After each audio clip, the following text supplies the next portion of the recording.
I am Lani, 29 years old, and for most of my life, I carried a burden so heavy that it crushed my spirit into silence. For 8 long years, I believed my mistake had destroyed my home, shattered my family, and left me drowning in regret. My parents never let me forget it. Every time I tried to laugh, every time I dared to dream, they reminded me of what I had done. Their voices echoed through my mind like knives carving guilt into my bones. I was 19 when the night of the tragedy happened. The night they claimed my reckless choice had triggered the downfall of everything we held together as a family. My mother would whisper that if I had just stayed quiet, my sister would still be safe. My father would shake his head and murmur about the shame I'd brought to the family name. My younger brother avoided me entirely, as if I carried some contagious curse that poisoned the very air around me. And so, I lived as a ghost inside my own house, breathing, moving, eating, but never truly alive. Every morning I woke to the same nightmare, staring at faded photographs on the walls, wondering if they too accused me silently of a crime I could not erase. I gave up my dreams of studying abroad, of traveling, of building a career, because all my savings were taken to repay the debts of the damage I had supposedly caused. I worked meaningless jobs just to hand over the money to my parents, while they reminded me daily that I owed them more. I became their servant, their scapegoat, their prisoner. I accepted it because I thought it was justice. Until one night, a single text message shattered the illusion. It was all a lie. The real culprits are them. Those words burned across my phone screen, and in that moment, the ground beneath me shifted. My heartbeat thundered, my hands trembled, and for the first time in 8 years, I dared to imagine a different possibility. What if I was never guilty? What if the truth was far darker, far crueler, and far closer than I had ever imagined?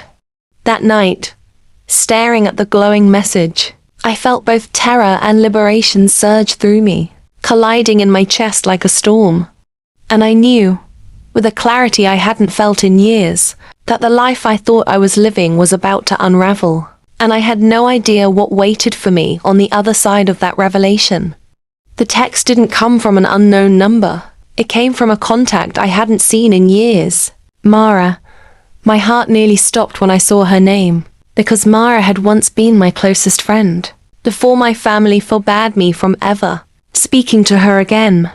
Back then, she had defended me when no one else would, and my parents despised her for it. I stared at her message for what felt like hours, my thumb hovering over the screen, afraid to respond, afraid that somehow this was a cruel joke or another trick, designed to destroy me further. Finally, I typed a single word. How? My phone buzzed almost instantly with her reply. Meet me tomorrow night. Same place we used to go when we needed to escape. My chest tightened. The place she meant was the abandoned train station on the outskirts of town, where broken windows let the moonlight spill in and rusted tracks echoed the sounds of our whispered secrets. That station had been our sanctuary during high school, the one place where the world's cruelty couldn't reach us. Now it was being summoned back into my life like a ghost knocking on my door.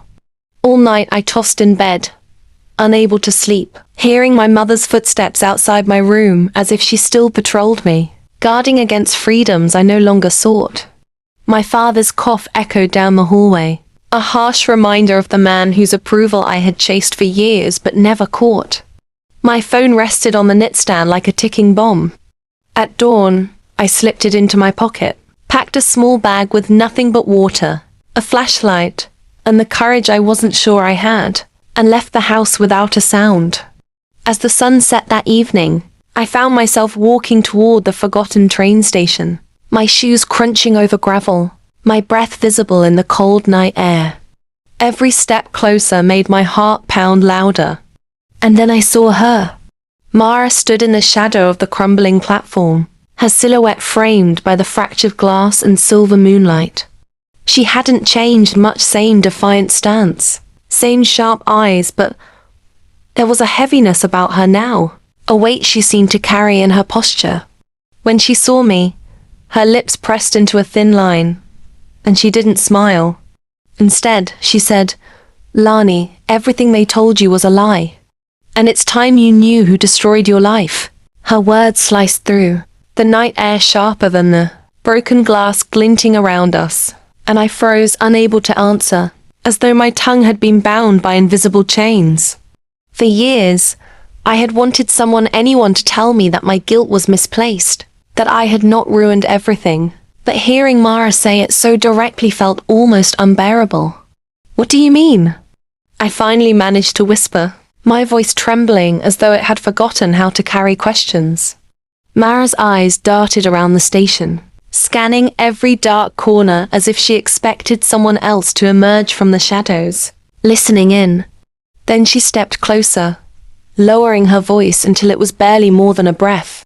"The accident, the debt, the shame, they orchestrated it. Lani, your parents weren't victims. They were the ones pulling every string." My knees nearly buckled under the weight of her words. No, that can't be true," I stammered, though even as I said it, something inside me cracked because it made sense in ways I had never dared to admit. Mara reached into her coat and pulled out a folded stack of papers, worn and creased, as though they had been hidden for years. She pressed them into my hands. "Read this," she said, her voice both urgent and sorrowful. My fingers shook as I unfolded the first page. It was a bank statement, showing transfers from my account, my savings, the money I thought had gone to repay debts to an unknown corporation. Page after page revealed the same pattern. Withdrawals, signatures I recognized but didn't remember writing, documents stamped with falsified seals. My parents hadn't been paying off debts at all, they had been funneling every cent into something else, something secret. They forged your consent, used your name, and when you started asking questions, they silenced you with guilt, Mara said, her jaw clenched with anger. I wanted to deny it, scream that it was impossible, but I couldn't tear my eyes away from the evidence burning in my hands. My chest felt as if it were collapsing inward, my lungs refusing to expand, because suddenly every memory, from the last 8 years, was rewriting itself in my mind. The nights my father avoided my gaze, the way my mother clutched the lockbox in her closet, the whispers I overheard about, partnerships that never made sense, all of it now dripped with a poisonous clarity. Mara's voice softened. They chose you as the scapegoat, Lani. They knew your heart was fragile, that you'd believe them if they pushed you hard enough. And while you drowned in guilt, they thrived on your silence. My eyes burned with unshed tears, my throat tightening until words nearly choked me. But one sentence escaped like a broken scream. Why would they do this to their own daughter? Mara didn't answer immediately. Instead, she looked away, her jaw working as though she were chewing on words too bitter to spit out. The silence stretched between us, filled only by the distant groan of the wind, pushing through shattered windows, and the faint metallic creak of rusted train tracks. Finally, she turned back to me, her eyes fierce, but wet with something that might have been pity. "Because you were the easiest pawn," she said flatly. "Your parents weren't just greedy, they were involved in something far uglier than you can imagine. They needed money, lots of it, and fast. And when things started falling apart, when questions began circling, they knew the only way to cover themselves was to blame someone inside the family. Someone who would accept the guilt, someone too soft to fight back." Her words echoed through me like thunder rolling across a canyon. I tried to breathe, but each inhale scraped my throat raw. "You're lying," I whispered, though even as I said it, the conviction in my voice faltered. Mara stepped closer, her expression hardening. "Do you remember the night of the fire? The night they said it was your carelessness that nearly burned down the warehouse?" My skin prickled, goosebumps racing up my arms. That night had haunted me for years. I had replayed it in my head thousands of times, trying to understand how my small mistake with a lantern could have caused such devastation. I nodded weakly. "It wasn't you, Lani," Mara said, her tone fierce, unflinching. "That fire was no accident. It was staged. They needed it to happen. They needed the insurance money." My legs buckled, and I sank against the cold stone wall of the station, clutching the papers to my chest, as if they were the only solid thing left in my world. Insurance. The word slipped from my mouth like poison. I remembered overhearing my father on the phone days before the fire, his voice sharp, tense, muttering about policies and deadlines. At the time, I thought nothing of it. Now it all clicked into place with devastating clarity. "They ruined you to save themselves," Mara continued, her voice trembling now with the weight of truth. "And they would rather you die carrying that guilt than risk their secrets being exposed." My vision blurred with tears, rage boiling inside me, twisting with betrayal until it was almost unbearable. My own parents, my blood, my family had fed on my pain like wolves gnawing on a carcass, and I had let them. My hands clenched around the papers, crumpling their edges. I wanted to scream, to smash something, to burn away every memory that had ever chained me to their lies. But instead, my voice broke into a single, raw vow. "I'm going to find out everything they've done. And I swear, I will make them pay. I'm going to find out everything they've done. And I swear, I will make them pay." I left the station that night with a new kind of resolve lodged in my chest, the kind that burns hot and never lets you sleep until it has been satisfied. The next days blurred into a feverish rhythm of quiet observation and small, deliberate acts of rebellion. I returned home pretending nothing had changed, smiling politely while my parents cornered me with familiar accusations, letting their words drip like acid over my composure. I collected details and secret bank card receipts. I pretended not to notice, the way my father hid documents behind the family photo albums, the soft, guarded conversations that fell into silence when I stepped into the room. I kept Mara's papers folded inside a book, tracing the creases with my thumb when I needed, proof that the truths I had been told were unraveling. I began to follow the threads of their lies outward, mapping transactions, names, and shell companies until a pattern emerged. A circle of people who benefited when we lost, whose envelopes arrived like blessings in my parents' hands after every tragedy they blamed on me. I needed help, but help had to be chosen with the care of a surgeon. Trusting the wrong person would only send everything crashing down. My first ally was a journalist, a woman named Sarah, who had written one quiet piece exposing corruption in local contractors. I approached her under the guise of a neighbor seeking advice about a small legal issue. I could see the skepticism in her eyes, the way she measured my nervousness against the sincerity of my words. When I revealed a single, damning page from Mara's stack and watched her color drain at the sight, I knew I had found someone who would not look away. Sarah agreed to help, but only if I accepted that uncovering the truth would be dangerous. She warned me that power rarely surrendered its privileges without a fight. I told her I had been surviving on that fight for 8 years. Danger was something I had grown oddly acquainted with.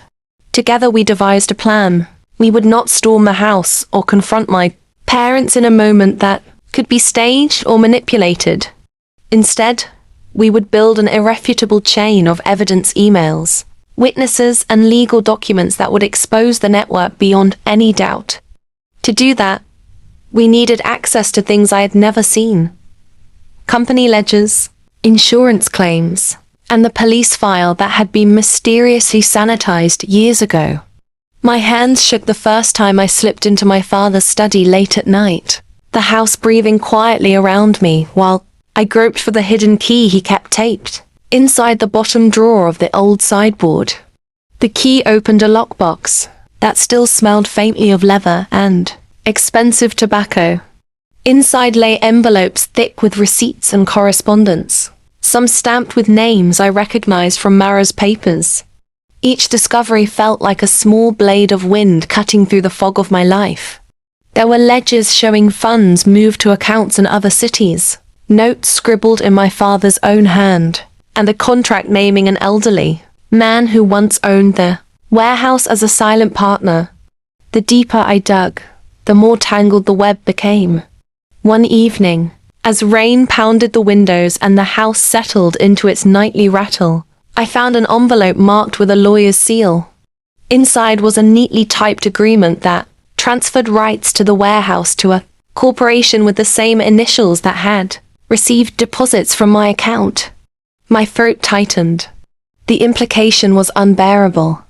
It was legal on paper, forged in practice, and executed with a casual cruelty that made my blood run cold.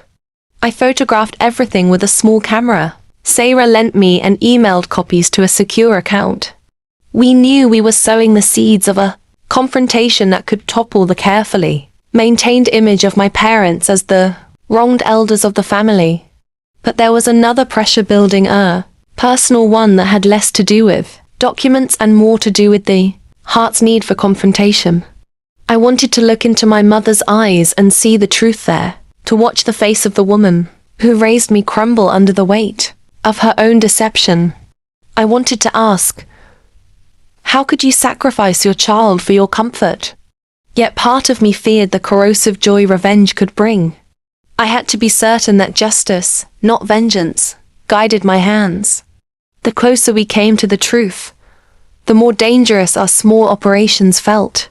Strange cars began to park across from my apartment. Men lingered at corners as if waiting for a cue. And once, a rock smashed my living room window at midnight. No message, just the violent punctuation of a warning. I did not flinch. If anything, the violence galvanized me. The pain of years sharpened into a focus that let me move through fear with purpose. I kept photographing, recording, and cataloging, each file a brick in the wall I planned to build around the lie that had imprisoned me. Mara checked in often, her voice thin with relief whenever we added another piece to the case.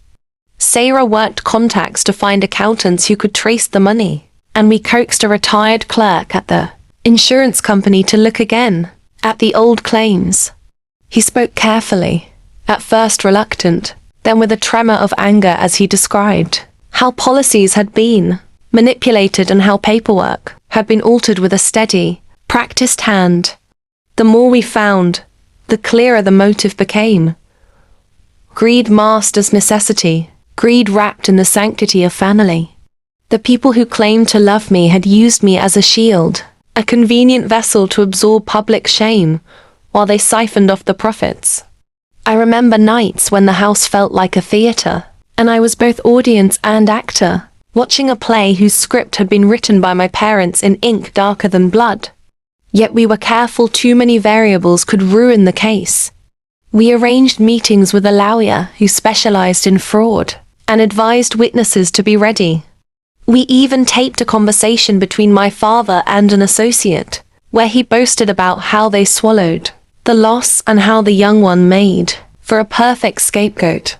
It was a sickening admission that stitched a new thread through my broken life. With each piece of evidence, my anger metastasized into clarity, and clarity into a cold, determined patience. We would not be hasty. We would not be sentimental. We would bring them down methodically, using the law and the truth as our weapons. I often thought about what would happen when the truth came out. Would my brother finally look at me without that blankness? Would my mother fall to her knees and confess? Or would they stand together, united in a lie so ingrained that execution could not unravel it? Regardless, I was ready. I had become someone new. Not the girl who took the blame, but a woman who could turn the instruments of betrayal back on those who wielded them. This readiness felt like cold iron in my hands, steady and unyielding. I had been silent for too long, and silence had been their ally. No more. The days after we first gained traction felt like walking a tightrope over a dark sea, each step calculated, every breath measured. Once Sarah's tentative article hinted at my parents' crimes, The air changed tiny tremors before an earthquake. My parents moved through their routines with the practiced grace of actors, keeping a facade, but the tiniest cracks appeared when they thought no one watched. Furtive glances, hurried phone calls cut short, receipts hidden inside hymnals. I watched them the way a hunter watches prey, learning habits, cataloguing patterns. My brother's blankness wavered in private moments. Sometimes he lingered at the doorway and then left the room as if returning from a place of unfamiliar thoughts. I learned to read gestures, the way my mother's fingers toyed with a brooch when lying, the way my father's laugh ended early when a difficult name was mentioned. We moved in small surgical ways because haste would have cost us everything. Sarah coaxed reluctant clerks to look at old files again. One man at the insurance company, who had spent his career looking the other way, trembled when he realized how often policies had been altered. Mara rooted through municipal ledgers and found a pattern of payments that lined up like an ugly map. Envelopes, transfers, and ghost contractors. I became an expert in petty theft of proof slipping, a ledger from the study when no one watched, photographing documents under a cafe table with hands that did not shake anymore, copying emails off an old laptop before it could be wiped. We hid physical papers where my parents would never think to look, wrapped in waxed paper inside a tin labeled Christmas cookies, beneath a loose tile in the pantry, tucked inside obsolete hymnals. We duplicated everything to encrypted drives and stored them with people we trusted. The strategy was not outrage but erosion. We aimed to let facts accumulate until the lie collapsed under its own weight. Once, a courier dropped a thick manila envelope with my father's company insignia into a mailbox in the rain. Mara watched him from the shadows and I intercepted the envelope later. Those invoices matched transfers from my account that had been signed away in my name. The paper felt like a confession between my fingers. We began to feed tiny, controlled leaks into the local press questions about ownership, about sudden compensation payments after tragedies that had been framed as misfortune. The ripple was subtle at first, then wide. A town council member asked the wrong question at the wrong meeting. An accountant filed an inquiry, and a contractor who had benefited from our family's supposed misfortune suddenly refused to answer his phone. Those who had once been part of the network now moved away from it, like animals sensing a net. The backlash arrived in predictable forms. Anonymous posts painting me as a liar, neighbors whispering at store counters, a smear campaign designed to muddy attention. The attacks stung, but they also proved we were hitting. The mark power always lashes out when the core is threatened. My mother tightened her watch and began sleeping in the living room where she could see the hallway. My father changed his schedule to avoid the times I was likely to be home. Once I was nearly caught photographing a contract. I slid the small camera into my coat, just as the key turned in the study door. My palms left sweat, marks on the fabric as my father entered, and made a casual remark about late work, while inside my chest a drumbeat marked the seconds until the room returned to ordinary normal. I learned to keep composure as a shield while building evidence in secret. Sarah introduced me to a lawyer, who read our files and grew quiet, in a way that was not comforting. He agreed to represent us, pro bono, after he saw the ledger, entries and the recording we had of my father's call where he described how they swallowed the loss and praised the ease of finding a scapegoat. That tape was a wound and a weapon. Hearing my father speak about our family like a business transaction, my pain discussed as a cost hardened me in ways regret never had. We prepared a legal dossier with evidence cross-referenced, witnesses advised, and leads corroborated by independent accountants who could trace the movement of money into shell companies and overseas accounts. It became clear the operation had been cultivated over years. Property transfers masked as legitimate purchases, insurance claims exaggerated or manufactured, contractors greasing officials in exchange for overlooked inspections. Family tragedies had been engineered into opportunity. The more we found, the more the village murmured, and the more dangerous our efforts felt. Strange cars started to park opposite my apartment. Someone smashed my living room window one night with no message, a violent punctuation, to remind me that the people who had power could also wield fear. Mara and I weathered that terror by being precise. No dramatic confrontations, only calculated disclosures. We set traps for those who might dispose of evidence, false leads to see who would pass them along, bait dossiers to watch which officials tried to bury the story. Patterns appeared. Names that resurfaced in 3 different ledgers, a lawyer acting as an intermediary, an assessor who always put a high price on a claim, then quietly partnered with the buyer. Each revelation was a small guillotine, and we sharpened our work to ensure no legal thread could be cut. Amid the planning, small kindnesses kept me human. My brother once slipped a folded receipt into my hand in a grocery aisle, eyes avoiding mine but the action speaking a timid apology. Mara handed me tea at dawn and sat with me in the thin light, telling me to breathe between lists of evidence. The day we decided to present our dossier to the prosecutor and to the press simultaneously, the weight of 8 years sat in my palms like a set of keys. We compiled documents, witness statements, audio recordings, and a timeline so meticulous it left no space for plausible deniability. I held that folder tight and felt a slow, uncoiling within me, anger refined into purpose, shame transmuted into a demand for truth now. The prosecutor's office smelled of coffee, and the kind of official urgency I'd only seen in courtroom dramas. I carried the dossier like an heirloom and, pushing through glass doors, a rogue calm settled over me. Sarah walked beside me, hand warm on my arm. Mara followed, shoulders tense but eyes bright with grim hope. We asked to speak with the prosecutor directly, and after a suspiciously efficient review, he agreed to open an inquiry. Events accelerated like a storm finding a river. News vans appeared at the edges of town. A camera crew interviewed Sarah, capturing the outline of our allegations without sensationalism. The paper ran a front-page story, local family under investigation for fraud and insurance abuse. My parents read that headline at breakfast in silence, their routine dissolving into motionless shock. My mother stared at the paper as if accused in granite. My father dropped his fork, face blanching with rage.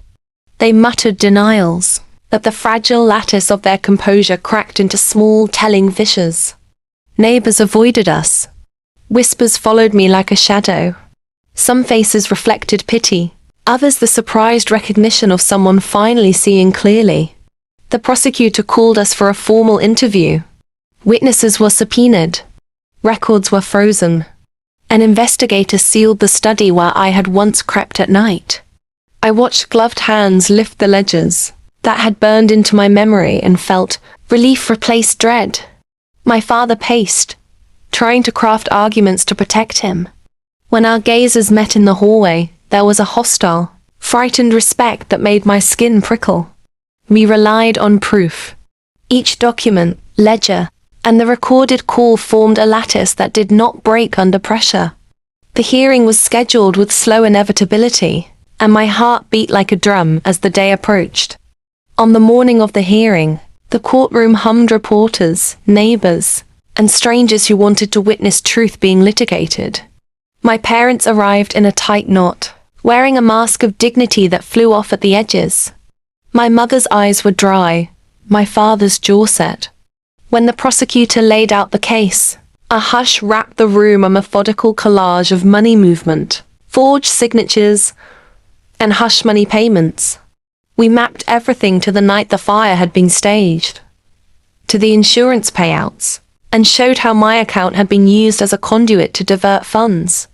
The photographs of receipts and transfers were cruel in their clarity. The ledger entries read like an indictment. Witnesses testified, an assessor who changed valuations, a clerk who remembered adjusted files, a contractor who admitted receiving payments for services never rendered. Each testimony felt like a small victory, though the losses of 8 years could not be reclaimed by a courtroom alone. In the gallery, my brother sat with hands clenched, eyes wet but fixed beyond the lawyers as if avoiding the scene. He slipped out, and I feared he might run away or be swallowed by shame. But he returned with the retired clerk we had coaxed. The man approached the stand and recounted how documents had been altered and how my parents orchestrated transfers. My brother's presence beside that witness felt like a small, private atonement.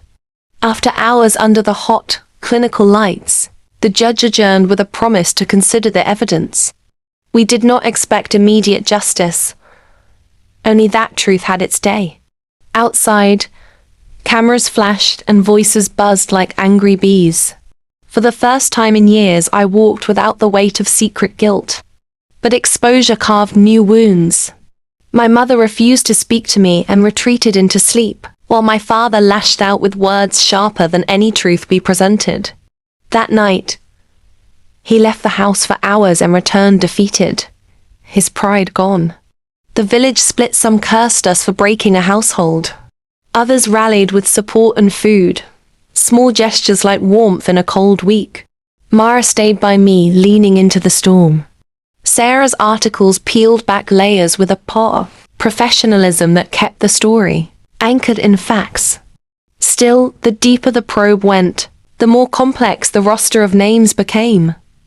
Lawyers, assessors, men who brokered silence, officials who benefited from payments. The corruption extended beyond my parents. They were part of a network that turned tragedies into profit. Understanding that the rot reached further hardened my resolve. We could not stop at exposing them. We needed to reveal the architecture of corruption that fed on the vulnerable, and to pull threads leading to men with real power. That realization sent cold fingers up my spine. Going further would be dangerous, but I had never been one to step back when truth demanded action. We tightened security, moved copies to safe places, briefed our lawyer on next steps. Nights were short. The sense of being watched grew, yet each sleepless hour hardened my resolve to finish this. I would not be silenced.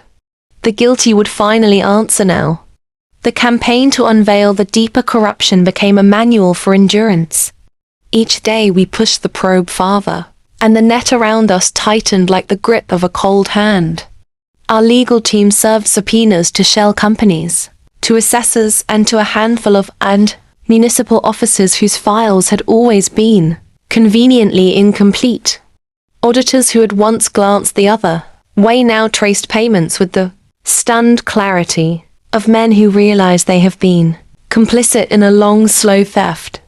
One mid-level official, a man named Rolf, whose signature appeared in multiple transaction logs, collapsed into a confession after being confronted with email chains we had recovered. His testimony opened new doors. He described meetings in shabby offices, envelopes passed under tables, and the casual cruelty of men who traded disasters for profit. Rolf's name connected to a contractor who had padded invoices and to an accountant who had rerouted funds through a series of phantom companies overseas. As these revelations surfaced, a web of complicity unfurled. Lawyers who had turned a blind eye, clerks who had been paid to alter records, and buyers who had bought properties at prices informed by fraudulent assessments. The press began to ask harder questions, and the town that once rallied around my parents now fractured into factions. Those shocked into disbelief, those who felt betrayed, and those who clung to old loyalties as if denial could be a shelter. My mother retreated into silence the way some people retreat into sleep, wrapping herself in small routines and avoiding any eye contact that might expose guilt or fear. My father responded with rage, his protests growing louder and more brittle as the evidence accumulated, like snow that could not be brushed away. Neighbors once sympathetic to our family avoided our porch, and strangers offered condolences that felt like thin paper over a widening chasm. Amid the public rupture, My private life was no less turbulent. Someone sent a package of old family photographs through the mail, each image marked with a small red stamp. Inside, a single card read only, "Remember what you destroyed." The note stung because it echoed the cruelty I had borne for years, but now it landed on ground already prepared for change rather than on the sand of surrender. Mara and Sarah kept me steady with small acts. A message at dawn, a cup of tea, a quiet word reminding me to breathe while the legal team tightened its case into a blade made for revelation. We scheduled depositions and witnesses were prepped to face cross-examinations. Each person who came forward felt the strain of tearing loyalty away from the comfortable lie. My brother's behavior oscillated between avoidance and a fragile attempt at reconnection. Sometimes he would stand in a doorway and watch me for a long time before quietly leaving the room. There were nights when I woke drenched in sweat, images of the fire flickering behind my eyelids, and then mornings when the crisp clarity of a new fact stripped memory of its poison. As the investigation reached previously protected tiers of the network, threats escalated. My car was keyed in a supermarket lot.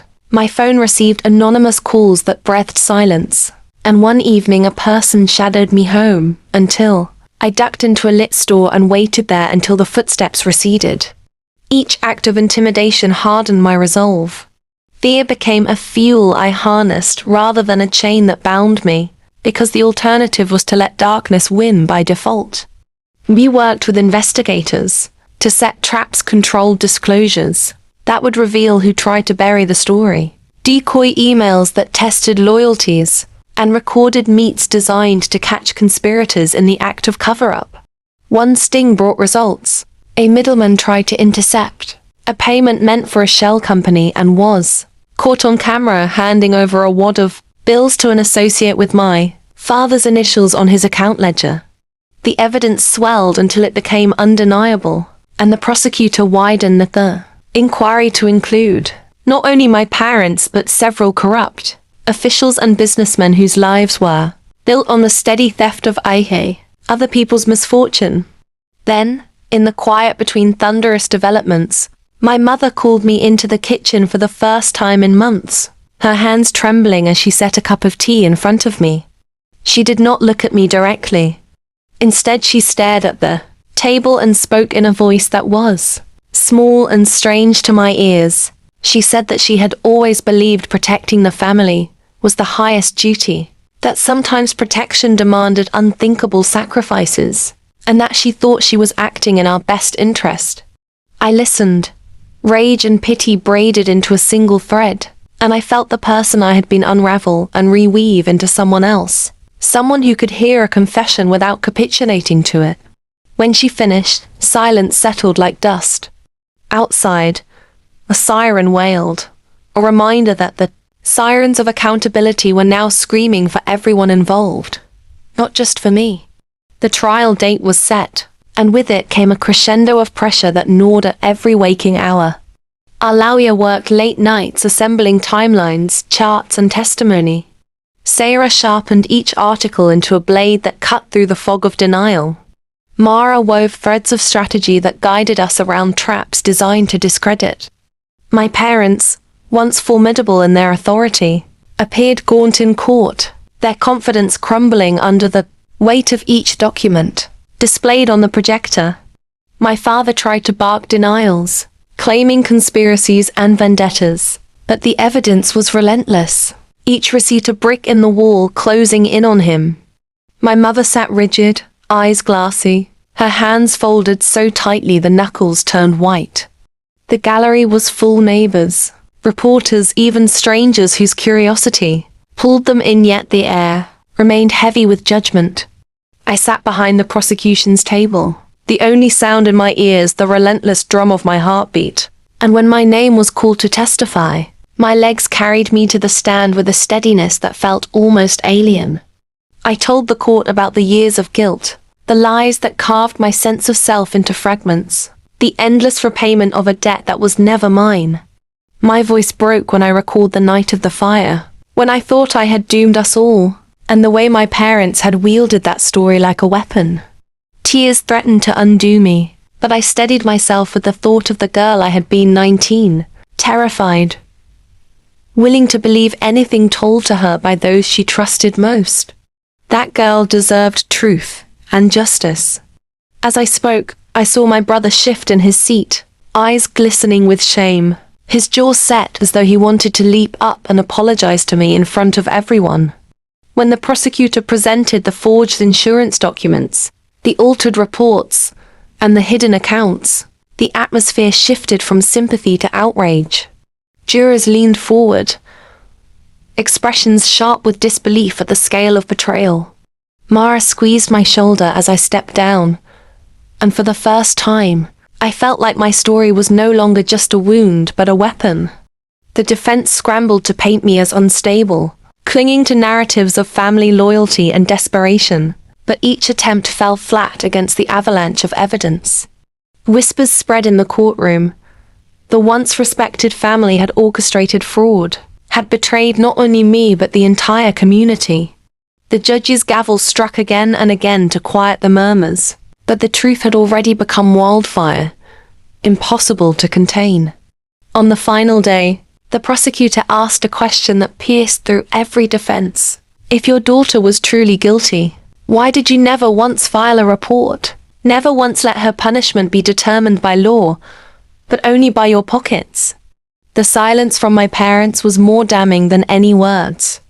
My father's lips moved, but no sound came. My mother lowered her head, tears falling for the first time. In that silence, I heard the shattering of years of deceit. Still, I knew the verdict would not only sentence them, it would define me. Who I had been, who I had become, and whether I had the strength to rise from the ashes of their lies.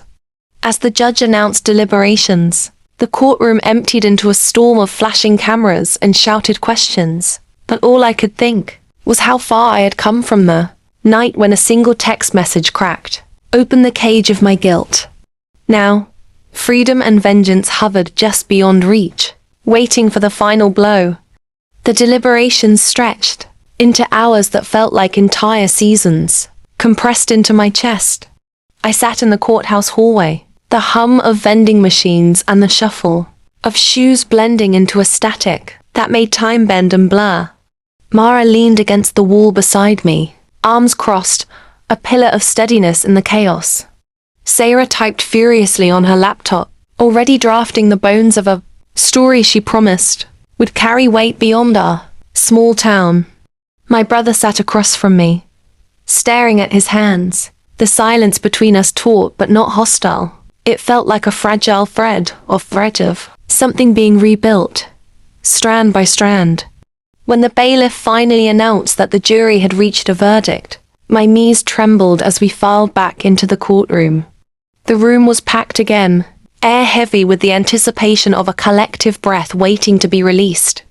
The foreman stood, paper in hand, voice clear and unwavering. Guilty on multiple counts of fraud, conspiracy, insurance manipulation, and abuse of fiduciary trust. The words crashed over me like waves, first dizzying, then cleansing, then sharp with a kind of pain that was not entirely relief, but something more complex, more human. My father slumped into his chair, fury draining from him until only hollow exhaustion remained. My mother wept openly, clutching a handkerchief as if it were the last remnant of a dignity long vanished. Gasps rippled through the gallery, followed by a hush so complete that I could hear the scrape of my chair as I stood. My hands shook, but not from fear, from the enormity of release. Years of chains dissolved in that single declaration, years of carrying a false weight that was never mine. Yet with victory came something I had not expected. A hollow ache, because justice did not erase the scars. My childhood was still gone, my trust still fractured, and my parents, despite their guilt, were still the people who had raised me, who had once held me when I was small. The paradox of love and betrayal pressed against my ribs until I felt I might burst. Cameras flashed as we exited. Microphones thrust toward me like weapons demanding a statement. I paused at the courthouse steps, the autumn wind whipping my hair across my face, and spoke words that surprised even me. This is not just about me. This is about every daughter, every son, who has been silenced by lies. We do not owe our lives to the chains of corruption. The crowd erupted in a murmur, the words carried across news outlets within hours, headlines branding me not just as a victim but as a voice. That night, Mara, Sarah, and I gathered in my apartment, exhausted and heavy but spirits strangely light. We clinked glasses of water too, drained for anything, stronger, and let silence wrap around us. A silence that felt less like emptiness and more like peace. That peace was temporary. The prosecutor had hinted that the network extended beyond my parents, beyond our town, into corridors of power that would not fall quietly. As I lay awake staring at the ceiling, I realized the fight was not over, it was only changing shape. The girl who once lived in regret had died in that courtroom. In her place stood a woman tempered by betrayal, sharpened by survival, and unwilling to stop until the rot in the walls of power was torn down. I closed my eyes with a vow echoing in my bones. This was only the beginning. The weeks that followed the verdict were a whirlwind of both triumph and reckoning. Strangers stopped me on the street to clasp my hand, their eyes glistening with admiration or pity, while others crossed to the opposite sidewalk, unwilling to meet the gaze of the girl who had dragged a once respected family into ruin. The media crowned me a reluctant, symboled the daughter who exposed the lie, and though the attention brought opportunities, it also painted a target on my back. Anonymous messages crowded my inbox, some praising me for courage, others seething with threats so visceral, I could almost feel the hatred crawling across my skin. I reported them, but the police shrugged, their resources stretched, their voices weary. Mara and Sarah urged me to use the moment, to step into advocacy beyond my own case, and at first I resisted.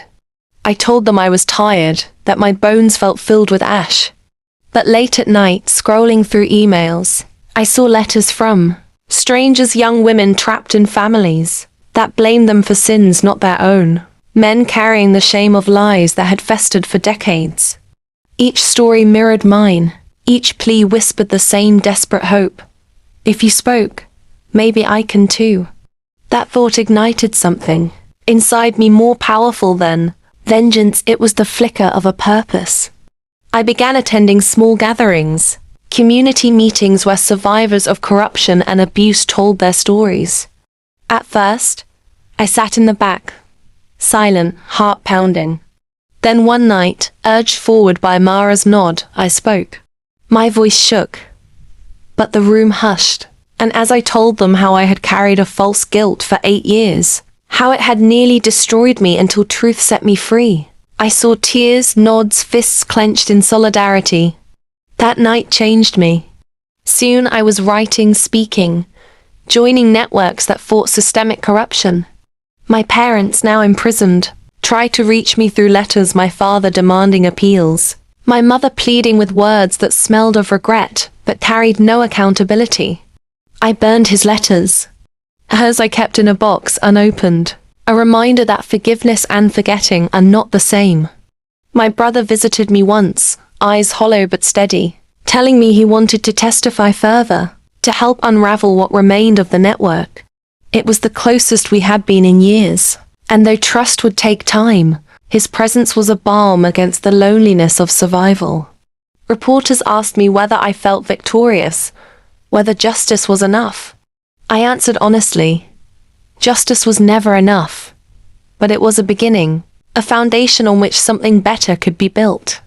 And as I spoke into microphones, into cameras, into the hearts of people who had suffered in silence, I felt the girl who once wept alone, in the ruins of lies, transform fully into the woman who stood now not broken, but forged. I am Lani, 29 years old, and for 8 years I lived in the shadow of a lie so heavy it nearly suffocated me. My family told me my mistake destroyed our home, that I was the reason everything fell apart. They drained my savings, stole my future, and wrapped me in chains of guilt until I could barely breathe. But one night, a single text revealed the truth, that it was never me, that the real culprits were the very people I trusted most. From that moment, I clawed my way through betrayal, uncovered documents they tried to bury, stood in court as their empire of deceit collapsed, and watched as justice finally struck them down. Yet the verdict was not the end, it was the spark. Because through this fight, I discovered something greater than revenge. I found resilience, purpose, and a voice that cannot be silenced. I became a symbol for those who have been broken by lies, proof that survival can be turned into power, that strength can rise from tragedy. My parents may have lost their freedom, but I gained mine. And now I stand not as their scapegoat, but as a survivor, an activist, a woman forged in fire and unafraid of the dark. If you've ever been told you are the problem, if you've ever carried a guilt that wasn't yours, let my story remind you. Truth is a weapon, and justice is worth every scar. My journey is far from over, and the fight against corruption and silence has only begun. Join me, follow my path, and stand with me as I tear down every wall built from lies. Because together, we can turn pain into power. This is not the end of my story. This is the beginning of a reckoning. And if you want to witness how far I'll go, if you want to walk with me through the next chapter of survival, resilience, and uncheckable justice, then like this story, subscribe to my journey, and never look away. The truth is only getting louder.